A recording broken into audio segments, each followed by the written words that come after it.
Bonjour et bienvenue dans ce 5e épisode du guide de l'Observateur astronomique. Cette vidéo complémentaire de l'épisode 4 sera consacrée aux éphémérides et aux observations de fin décembre 2020. J'espère que la météo sera plus clémente car malheureusement ce début de mois a été gâché par un ciel totalement couvert et pluvieux. La nuit la plus longue de l'année aura lieu lors du solstice d'hiver ce lundi 21 décembre. Le soleil se couchera un peu après 17h et se lèvera à 8h30, soit un passage sous l'horizon d'une durée totale de 15h30. La nuit astronomique, quant à elle, tombera autour de 19h, pour une durée totale d'un peu moins de 12h. Pour mieux comprendre le principe des solstices d'été et d'hiver, je vous renvoie vers les explications de ce barbu à lunettes que vous aurez sûrement reconnu.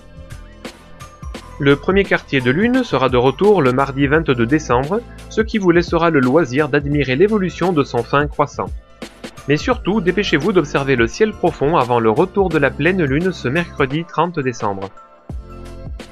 Si vous avez suivi les actualités sur l'astronomie, vous n'aurez pas pu rater l'annonce de la grande conjonction entre Saturne et Jupiter. Afin de vous aider à comprendre, j'ouvre juste une parenthèse pour vous expliquer en quoi consiste une conjonction. Depuis l'Antiquité, on observe les déplacements réguliers des astres errants sur notre voûte céleste. On mesure également la distance apparente qui les sépare en degrés, et cette mesure s'appelle une élongation. Lorsqu'une élongation est à son maximum, on parle d'opposition. Lorsqu'elle est à son minimum, on parle alors de conjonction. Et justement, le lundi 21 décembre, l'élongation qui sépare Saturne de Jupiter atteindra un minimum de 6 minutes d'arc. Mais dans l'espace, à quoi ça ressemble exactement? Eh bien, pour donner une naissance à une nouvelle conjonction, il faut patienter une vingtaine d'années avant que Jupiter ne rattrape Saturne dans sa course autour du Soleil. Puis il faut encore attendre quelques jours avant que la Terre ne complète cet alignement approximatif.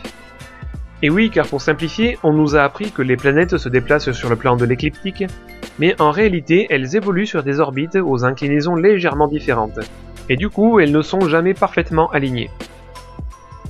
Si la météo est dégagée, alors nous serons vraiment très chanceux car une conjonction aussi serrée ne se reproduira pas avant 2080. En effet, avec une élongation de seulement 6 minutes, les deux planètes tiendront sans problème dans le champ de vision de votre plus petit oculaire, ce qui en fera un spectacle accessible à tous les télescopes. Votre plus grande difficulté sera sans aucun doute de trouver un bon lieu d'observation bien dégagé, car leur proximité avec l'horizon devient critique et vous n'avez plus que jusqu'à la fin de l'année pour les observer. C'est donc avec ces conditions difficiles que je vous présenterai les dernières éphémérides des lunes de Jupiter, avec une petite surprise pour la fin de l'année. Commençons avec le vendredi 18, où vous pourrez voir la lune Ganymède qui surgira de l'ombre de Jupiter à 17h17. Le dimanche 20 décembre, l'ombre de Io sera présente dès le début de la soirée, et ce jusqu'à 18h. La grande conjonction du 21 décembre a été très médiatisée, mais heureusement que je suis là, car sinon vous n'auriez peut-être jamais entendu parler de la double éclipse de lune sur Jupiter. En effet, je termine ces éphémérides en beauté, ce dimanche 27 décembre, avec les lunes Europe et Io qui projetteront leurs ombres en même temps sur la planète. En 2018, la planète Mars a subi une tempête de sable globale qui avait totalement masqué sa surface. Une autre tempête s'est levée le mois dernier, mais elle est très loin d'avoir la même ampleur. En fait, elle n'a même quasiment eu aucun impact sur l'observation visuelle, et seuls les astrophotographes auront pu constater son évolution sur leurs clichés au fil des semaines. Depuis son opposition en octobre jusqu'à aujourd'hui, sa taille apparente s'est déjà réduite de moitié, alors profitez-en pour observer les détails de sa surface avant qu'elle ne soit trop petite. Comme je vous l'ai dit dans l'épisode précédent, Mercure passera derrière le Soleil le 20 décembre 2020. Mais à cause de l'inclinaison de son orbite, il ne s'agira pas d'un alignement, mais d'une conjonction avec le Soleil. Le déplacement de la comète C2020 M3 Atlas se poursuivra dans la constellation du Cocher jusqu'à la fin du mois.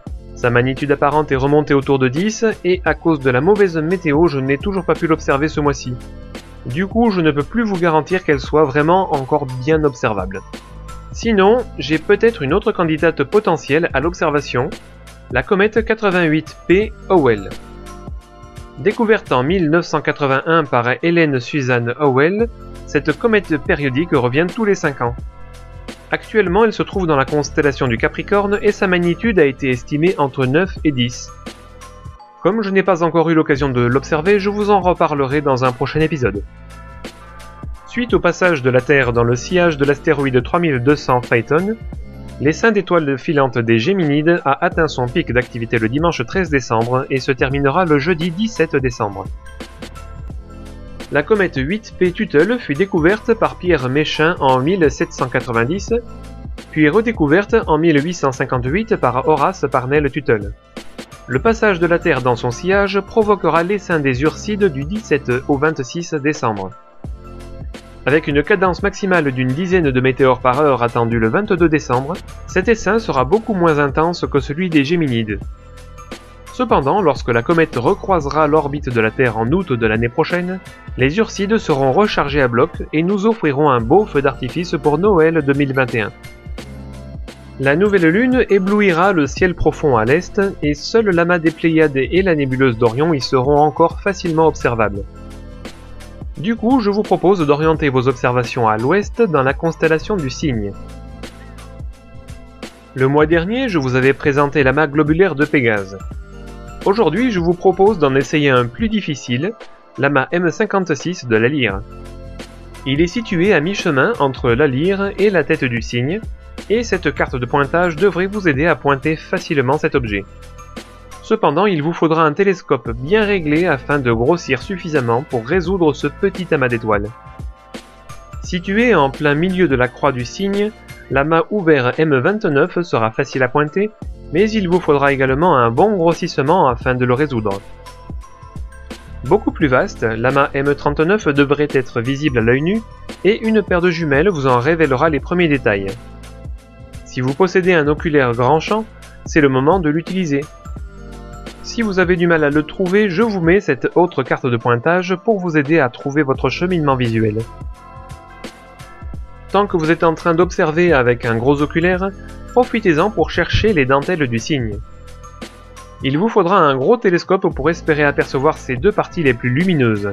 La petite dentelle, NGC 6960, aussi appelée nébuleuse du balai de sorcières, et la grande dentelle, NGC 6992.